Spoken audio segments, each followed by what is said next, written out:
Hello, and welcome to the Astrology Channel. This is the weekly/daily horoscope where Kyle and I get together and talk about the days of the week. Hi, Kyle. How are you? I'm splendid. How are you, Joe? I'm hanging out. Mercury is just stationing direct as we're recording this, and I'm pretty excited for that. But this is in the past. What's happening this week, Kyle? Yeah. Yeah. This week we have the Pisces Lunar Eclipse happening. Loads of fun. Mercury and Saturn are going to have a little opposition on Wednesday. Mars and Jupiter are going to be in an antiscial relationship. And then we have the Sun opposite Neptune and trine Pluto, as well as Uranus towards the end of the week.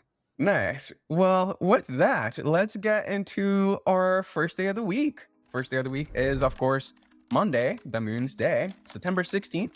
The moon is waxing. She's in Pisces in her element in Saturn's decan and in Venus's terms. And she's moving from a Jupiter-Venus trine towards a trine to Mars. Pretty exciting day, I would say. Maybe more exciting for Mars than the moon. But sometimes you just gotta give instead of taking. And I feel like this is the moon today. She's feeding Mars, as you guys can see in the picture. I feel like it's actually kind of really nice that the moon gets to carry out this Venus Jupiter trine towards Mars. And yeah, I think that the vibe of the day might be just a sense of charity towards people who may be having troubles in life, people who may have been sensitive and irritable and just needing a little bit of that lunar love and care and attention.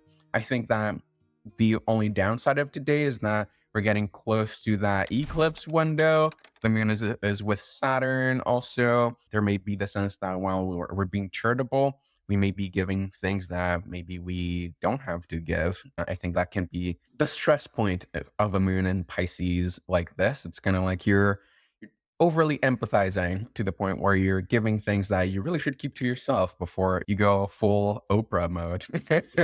I like that. Actually, full Oprah mode is the if the it's eclipse. We don't have the eclipse today, which makes it a little funny because the moon's also not sharing the sign with the sign that the node is in, because the north node is in Aries. Because the full moon will happen within range degree wise with a node, it's still an eclipse. So it means all the eclipse things, but it doesn't have the being with the north node thing, which makes it almost a little bit more like boom out of nowhere. And I'm just thinking about the moon being like responsible for Mars. They have a trine, right? So there's like an understanding there, but like maybe the directions aren't as clear as was previously thought. So like maybe something that like seems like oh, we handled that dispute, or we'd come to conclusion about how we're going to move forward on a thing, and then suddenly, maybe our mood changes about it. We have different feelings about it out of nowhere, and we don't really understand them. So I'm going to go ahead and give it a 3 on the difficulty. It's a little difficult still, but there's still quite a bit I think we can do with it. The moon does pretty well in Pisces. Yeah, I feel like it's like maybe the vibe of the day is charity, but be careful not to be too charitable. Maybe actually ask something in return from the people that you're helping, and Yeah. we'll see where that goes. Yeah. Full Oprah mode may not be the answer. Cool. So moving on to September 17th, this is our Mars day. Mars is in Cancer. It is fallen in his own element in Venus's decan and terms, and being left by a moon trine and moving towards a trine to Saturn. I feel like the Mars is like deeply in search of something worth fighting for. Maybe he's coming off of a failure, or like recovering under the waterfall, like hiding from his enemies. There's something like sullen and generally ambivalent and uncertain. The applying trine, I think, to Saturn, and then the antiscia that's building up between Jupiter, gives Mars the ability not to act too rashly. The problem with Mars and Cancer often is that reactivity to like emotional stimuli, which isn't always the best thing to Mars at. So like it still doesn't feel the best, but it's like, you know what? I'm just angry. I don't necessarily need to kick that guy's ass right now. That probably wouldn't be smart. Yeah, for sure. And it's also the day of the eclipse too, right? And I think that like even looking at the image, Mars going in hiding during a lunar eclipse, being in a lunar sign, the feeling of today might be wrestling with some of these emotions and these reactivities that we've been talking about, but not so much acting on them so much, just really just thinking about it, sinking into where that's coming from. So, on that note, today is a difficult day if you're wanting to do things. If you're wanting to do nothing, maybe it's not that difficult of a day. I would go with a 4 in difficulty for today and a 2.5 agency, just because it's not so much of a doing, action oriented Mars day. It's more of a brooding warrior by the waterfall kind of day. Yeah, standing guard. Be vigilant, but not active. Sweet. Well, so moving on to our Wednesday, we have Mercury Day. Mercury's at home, exalted, nearing maximal exaltation in their own element, and Venus is decan in terms, and really opposite Saturn, like as opposite Saturn as Mercury could get. Last week, on Saturday, we started talking about this Mercury and Mercury-Saturn opposition. And if you remember, Saturn was met by an inspector that kind of stopped Saturn from progressing into the shores and whatever. Now we have Mercury actually completing that opposition on their own day, and I was sensing a bit of a different perspective from there. I think like the Virgo inspector vibes are definitely present in the day, but I think with the Saturn opposition, that can be the severity that comes with that inspection. It's like everything that is wrong, and it's obvious, and you're really just going at it.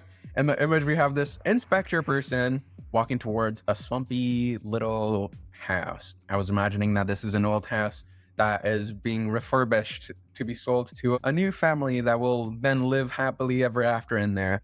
Then maybe Mercury goes into the house and finds out that there's somebody living there that should be living there, and then maybe part of the opposition is kind of kicking that person out, or even figuring out what needs to actually be done to get the new people living in this space. This one's tricky because Saturn is like super opposed Mercury, and Mercury's like really strong and clear.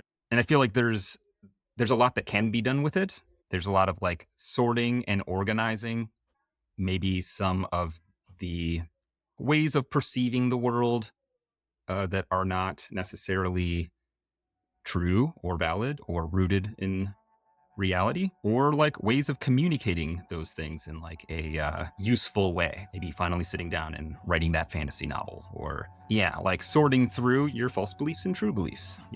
Like it doesn't necessarily like have a new reality to introduce, a new like holistic reality introduced to Saturn, but it can at least help organize and sort between what's true and what isn't, which I think can be useful, if not difficult.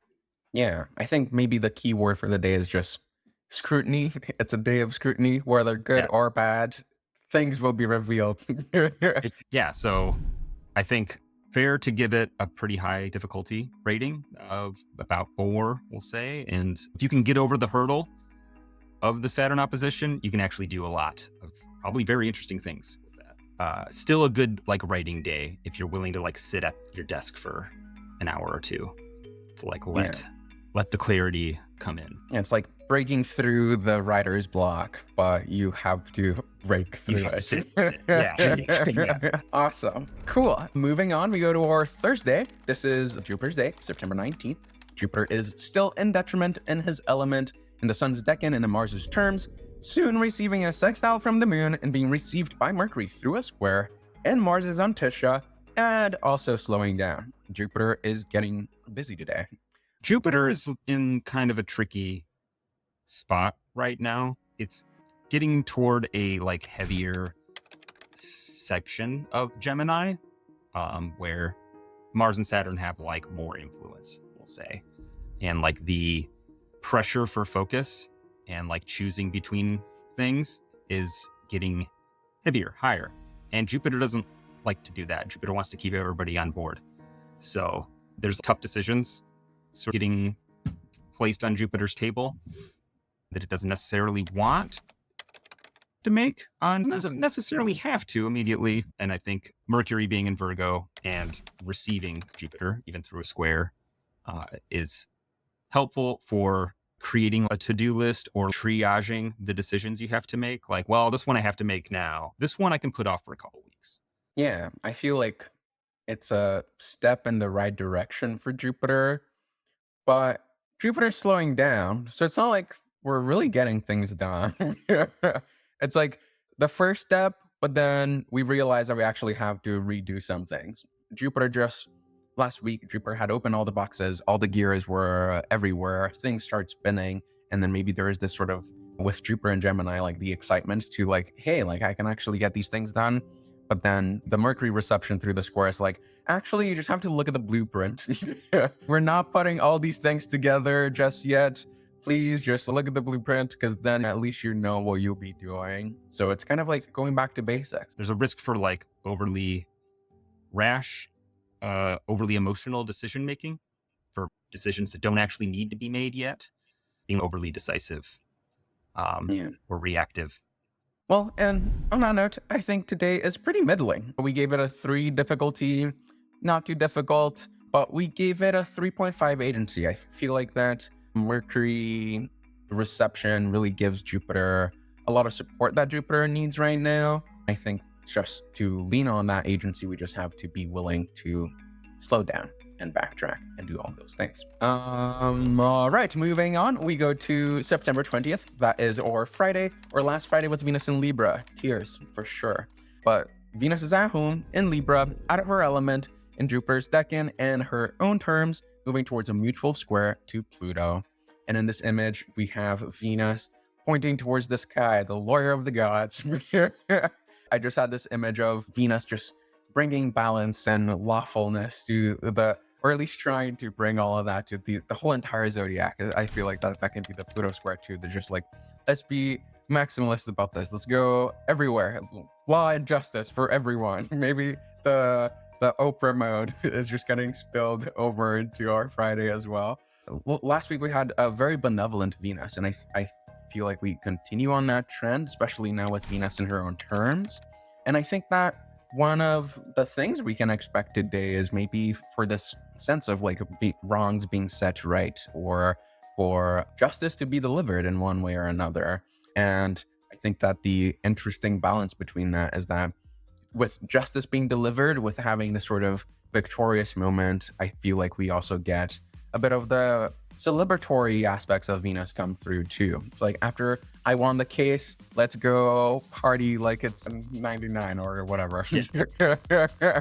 Venus is like so strong, even like towards the end of Libra, and like so experienced at like being in Libra almost, where it's like her ability to do both and stretch the polarity between activities is pretty profound, and she can make it look real good and real easy and like real graceful. I don't recommend doing this, but like, you know, go out drinking, take a bunch of pills or something, and then, you know, the next day, like, look great when she arrives for court and win the case. She can do all those things, or she at least thinks she can. And there's a risk of maybe taking it potentially too far with the Pluto square. It's like push it, you know, push my ability to look really cool doing crazy things a little too far. Yeah. Like we said, Venus so strong. Well, we think we got to give today a 5 agency wise. Still a little potential for difficulty. I'm like a little more concerned about getting a false sense of what one can continue to do, because Venus isn't going to stay here. So, you know, don't bite off more than you can chew. But outside of that, I'd only give it like a 2 for difficulty. You can make it look really easy today. All right, moving on to our Saturday. We're getting close to the end of our week. This is Saturn still in Pisces, surprising nobody. Peregrine out of element in Jupiter's decan and terms. We moved a term. Nice, Saturn. And departing from a moon sextile and moving towards trine to Mars. It's always interesting thinking about Mars and Saturn like sextile or in a trine configuration to one another, because these are like the collaborative aspects. We usually say that these two planets are hanging out and supporting each other when they're in these types of aspects. But Mars and Saturn are not really friendly. They're not like the friendliest of planets. And so having both of them in configurations like that always like puzzles me a little. But the way that I was going into this, I really tried to interpret it through the image mostly. We have this really ominous image of Lady Saturn in her boat, still paddling away, but she sees somebody in the distance. It looks really spooky, but the waters are like pretty calm or pretty still. There's a sunset in the background, maybe a little bit bloody looking, but still a sunset. The vibe of today might be this finding ease within these sort of difficult or ominous landscapes, or just being able to settle into difficulty with ease. If we think about just the pictorial journey that we've been through with Saturn, is that Saturn's been in the middle of the ocean for a really long time. Saturn was kind of like alone and lost and without direction. For you to see somebody who's coming from the place that you're moving towards, at least you can ask for directions. You can ask, what was there? This person is unknown, mysterious, and kind of spooky, but maybe they know something. Yeah, I like that you gave the nice, helpful side of that, because I'm going to give the not so nice, helpful side. There totally is useful things to do with that. I think what spooks me about it is that Mars and Saturn, there's almost like an anti-reception happening where like they have a thing in common, and it's that they both don't like it in Cancer. It's like two sort of misfits meeting each other and realizing that they both hate X, Y, or Z equally. And maybe together, we can make them regret that they were ever born or something. Like it's like getting together for maybe like misguided revenge or like Mars, Saturn can be pretty ruthless when it gets going on a thing, which can be super constructive. Being ruthless yourself when you need to complete a project can be, you can get a lot done that way. But they're both so kind of questionably placed that I feel like it could get going in the wrong direction. Yeah, like villains teaming up Yeah. to get nasty. Yeah. The best thing about them is that they're really bad supervillains, maybe. Like they're not the best supervillains. Actually might be like a really useful way of using that day. It's like just getting together with a friend and having a good, complaint session and a couple of drinks. Yeah, no water trying to just get all of these nasty emotions out. Just flush it all. That's the vibe. But yeah, so today, also on the middling side, I think we have a 2.5 difficulty for today, which is a crazy difficult day, but we have a little bit of a lower agency score than we've been having for Saturn, just because a lot of the support that Saturn had in the previous weeks kind of has left and moved on, and now Saturn is getting supported by these questionable figures that might bring out the worst out of Saturn. So take it or leave it. Closing out our week, we have September 22nd. This is our Sunday. The sun is in Virgo. It is critical, meaning that it's at the last degree of that sign. It is out of his element in Mercury's decan and in Saturn's terms. It is well received because Mercury is also in Virgo and rules Virgo, moving from a Neptune opposition towards a trine to Pluto, who is translating Venus, which just means that Pluto is square to Venus and trine to the sun, and the sun and Venus are otherwise unaspected. So Pluto kind of connects them in a way. Things are a little weird at the end of Virgo right now, but the sun switching signs over to Libra, not only is it now in fall, it's with the South Node. So we're actually about a week away from an eclipse. While the eclipse isn't happening right now, we're in between eclipses. The periods in between eclipses are often kind of just a little funky.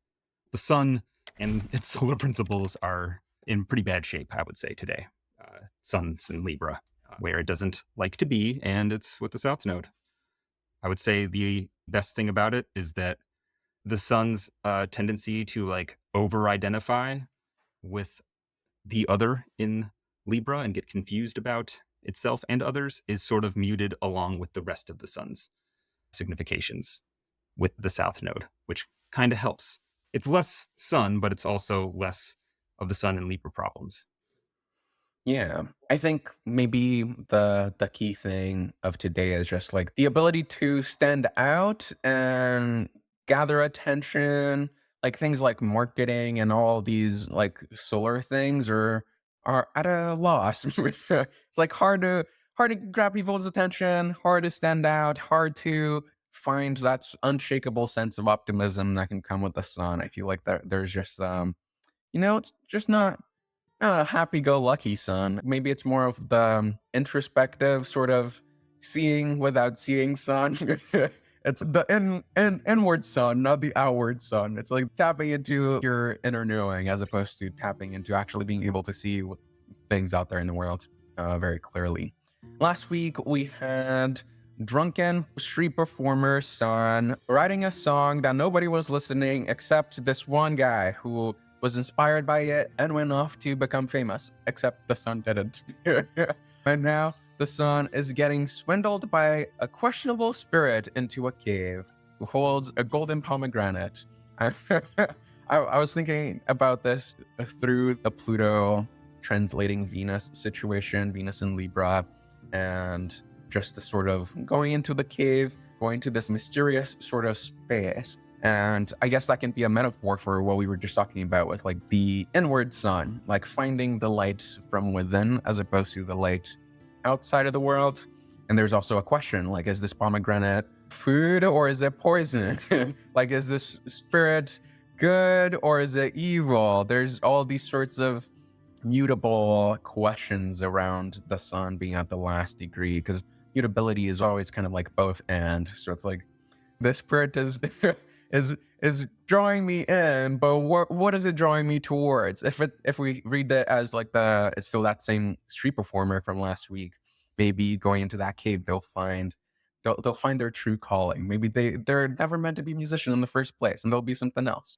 Yeah, I think there's both the ability to leave a cave by disassociating with something that was overly identified with, but that state is also makes you equally susceptible to latching on to something else that may just lead you to another cave, I would say leaning into moving out of the cave, but not into another one. Yeah, I guess what we're saying is like today is a day of transitions, but just be wary of where you're transitioning towards. Yeah. All right. So today, as it sounds, it's a pretty difficult day. It's not one of the easiest ones. We gave it a 4 difficulty score. And the sun is really kind of troubled. Like we said, sun and solar things are hard to come by nowadays. It won't be forever, but it is what it is right now. And so we gave it a 1.5 agency. So go into your cave, figure out what's in there. Is I guess the advice for the day. But now it's time to wrap up our week and just go through the days and backtrack and see what's happening this week. As far as difficulty goes, it looks like the first few days of the week get a little bit of a peak, especially Tuesday, Wednesday. And then Thursday, Friday, Saturday kind of slow down on difficulty, and then it picks back up all the way up on Sunday. So you were here with that. As far as the agency goes, it also looks like the midweek looks pretty good, like especially Wednesday and Friday with Mercury and Venus still in their sign. So it's good things. Yeah, we're going to give it a good, level score of 3.5 for both difficulty points and agency points. Nice. Well, with that, this is our week of September 16th. If you want to book a reading with me, I am Joji, and you can find me at themercuryrising.com. I'm Kyle Pierce. You can find me at kylepierceastrologer.com. Cool. Well, guys, I will see you next week. I hope you have a chill eclipse week. If there's such a thing. Yeah. All right. Bye-bye.